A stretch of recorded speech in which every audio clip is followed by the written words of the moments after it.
کتاب رحمت قرآن مجید اس واقعہ کو بہت شان و شوقت کے ساتھ بیان کیا ہے کہ وہ ذات پاک ہے جس نے اپنے عبد خاص کو، عبد مکرم کو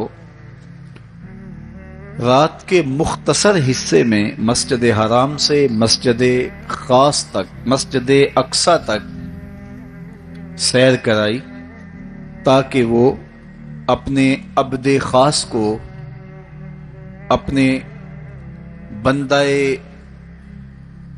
خاص کو اپنی قدرت کی نشانیاں دکھائے۔ وہ مسجد اقصی جس کے اطراف میں رحمتیں برستی ہیں، انوار اترتے ہیں اور برکات کا نزول ہوتا ہے، اور پھر مسجد اقصی سے لے کر آسمان تک، اور آسمان سے سدرہ تک، اور سدرہ سے جہاں تک میرے رب نے چاہا اپنے محبوب کو سیر کرائی اور قدرت کے نشانات دکھائے، جنت کی سیر کروائی، حضور نے دوزخ کا ملاحظہ کیا، مسجد اقصی میں نبیوں کی امامت کروائی، بیت المعمور میں اللہ کے محبوب کی جلوہ گری ہوئی، انبیاء علیہم السلام سے ملاقاتیں ہوئی، اور سب سے بڑھ کر اللہ نے اپنے محبوب کو اپنا دیدار عطا فرمایا۔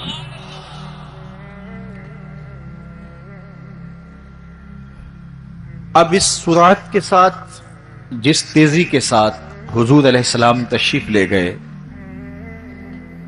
کہ رات کا مختصر حصہ تھا، قلیل وقت میں حضور گئے بھی ہیں اور آئے بھی ہیں، اور یہ ایک بہت بڑا امتحان تھا لوگوں کے لیے۔ کھرے اور کھوٹے کی پہچان ہونی تھی، لوگوں کے ایمان کا امتحان تھا، اور کفار نے اس پہ بہت ساری باتیں کی، اور ان کے ماننے میں یہ بھی نہیں آتا تھا کہ مسجد حرام سے مسجد اقصی تک کیسے گئے۔ ابو جہل نے گلی گلی جا کے پروپیگنڈا کیا کہ ہمارا کون سا مسجد اقصی میں آنا جانا نہیں ہے، تو 1 مہینہ جاتے ہوئے لگتا ہے، 1 مہینہ آتے ہوئے لگتا ہے، تو چھو کے بھی آنا ہو تو 2 ماہ چاہیے، اور یہ رات کے مختصر وقفے میں وہاں سے ہو کر آنے کی بات کر رہے ہیں، تو یہ کیسے ہم تسلیم کریں، یہ باتیں کیسے مان لیں؟ تو وہ مسجد حرام سے لے کے مسجد اقصی تک حضور علیہ السلام کے جانے اور آنے کو نہیں مانتے تھے، اور ماننے والوں نے کہا سر عرش بھی گئے ہیں اور واپس آئے ہیں، ہم اسے بھی مانتے ہیں۔ ابو جہل نے گلی گلی جا کے کہا، اور اس نے یہ سمجھا کہ یہ میرے ہاتھ ایک چیز آ گئی ہے جس سے میں لوگوں کو حضور سے دور کر سکوں، اور وہ پوچھتا پھرتا تھا بتاؤ یہ بات ماننے میں آتی ہے؟ اچانک حضرت ابو بکر صدیق رضی اللہ تعالی عنہ سے ملاقات ہو گئی، تو کہا ابو بکر تم ہی بتاؤ، اگر کوئی کہے کہ رات کے مختصر حصے میں گیا بھی ہوں اور پلٹ کے بھی آیا ہوں تو یہ بات ماننے میں آتی ہے؟ تو فرمایا بالکل ماننے میں نہیں آتی، چھو کے بھی آنا ہو تو 2 ماہ چاہیے۔ سمجھا لوہا گرم ہو گیا، اب چوٹ پورے ٹکانے پہ بیٹھے گی، تو کہنے لگا کہ پھر جن کا کلمہ تم پڑھتے ہو انہوں نے یہ دعویٰ کیا ہے۔ تو حضرت ابو بکر صدیق فرماتے ہیں کہ وہ اس سے بھی عجیب کرے تو میں وہ بھی ماننے کو تیار ہوں، وہ تو آسمان کی خبریں دیتے ہیں، ہم وہ بھی مانتے ہیں۔ تو محبت والوں کے لیے، ایمان والوں کے لیے تو یہ قابل تعجب نہیں ہے۔ قرآن بتاتا ہے کہ حضرت سلیمان علیہ السلام نے کہا کہ مجھے تخت بلقیس چاہیے، تو ایک جن کھڑا ہو گیا، حضرت یہ خدمت میں سر انجام دیتا ہوں، کب تک لے کر آؤ گے؟ اس نے کہا دوپہر تک لے آؤں گا، مجلس برخاست ہونے سے پہلے پہلے تخت حاضر کر دوں گا۔ اور وہ کوئی ڈبیا نہیں تھی کہ جیب میں ڈال کے لے آنی ہو. وہ تخت اتنا بڑا تھا کہ 60 ہاتھ چوڑا تھا، 80 ہاتھ لمبا تھا اور کئی ہاتھ موٹا تھا. 7 کوٹریوں میں مکفل تھا، پہرے دار کھڑے تھے، 1 مہینے کی مسافت پہ تھا. اس کو جیب میں بھی ڈال کے لانا ہو تو پھر بھی 2 ماہ چاہیے، لیکن وہ اتنا بڑا تخت، اس کو وہاں سے لانا کوئی تماشا لبے بام تو نہیں تھا. لیکن جن نے کہا حضرت میں مجلس برخاست ہونے سے پہلے وہ تخت حاضر کر دیتا ہوں. قرآن نے ساری تفصیل سورہ النمل میں بیان کی. اب کتنی بڑی پیشکش تھی، لیکن حضرت سلیمان نے کہا نہیں، مجھے اس سے بھی پہلے چاہیے. پھر وہ اٹھا جس کے سینے میں کتاب اللہ کا علم تھا. قال الذی عندہ علم من الکتاب. مفسرین نے ان کا نام آصف بن برخیہ بتایا ہے، جو حضرت سلیمان کا صحابی تھا. اس نے کہا حضرت میں یہ سعادت اپنے ذمے لینا چاہتا ہوں، آپ کو اگر جلدی چاہیے تو میں لے آتا ہوں. تو آپ نے فرمایا وہ تو دوپہر تک کا ٹائم دے رہا، بتاؤ تم کب لاؤ گے؟ تو وہ شخص جو زبور کا عالم تھا اور حضرت سلیمان علیہ السلام کا صحابی تھا، وہ بولا انا آتی کا بہی قبل ان یرتد الیک طرفک. حضور آپ آنکھ بعد میں جھپکیں گے، تخت پہلے حاضر ہوگا. اور حضرت سلیمان نے ابھی آنکھ جھپکی نہیں تھی، تخت سامنے پڑا ہوا تھا. بے ساختہ پکارا ھذا من فضل ربی، یہ میرے رب کا فضل ہے کہ جس نے میرے ماننے والے کو یہ روحانی طاقت اور توانائی نصیب کر دی. میں آپ سے کہتا ہوں کہ حضرت سلیمان کے امتی کی یہ شان ہے کہ 1 مہینے کی مسافت پر پڑا ہوا تخت آنکھ جھپکنے سے پہلے حاضر کر دیتا ہے. اور خود سلیمان مقتدی بن کے مسجد اقصی میں جس امام کے پیچھے کھڑے ہوں، اس امام کی شان کا عالم کیا ہوگا، ان کی رفعتوں کا عالم کیا ہوگا. تو یہ ایک امتحان ہے معراج، اور میرے اور آپ کے آقا و مولا کی عظمتوں کو ماننے والوں نے کہا کہ یہ بعید نہیں ہے. اللہ اپنے محبوب علیہ السلام کو جہاں چاہے جتنے وقت میں چاہے لے جا بھی سکتا ہے، اور اللہ کی دی ہوئی طاقت سے محبوب واپس پلٹ کے آ بھی سکتے ہیں.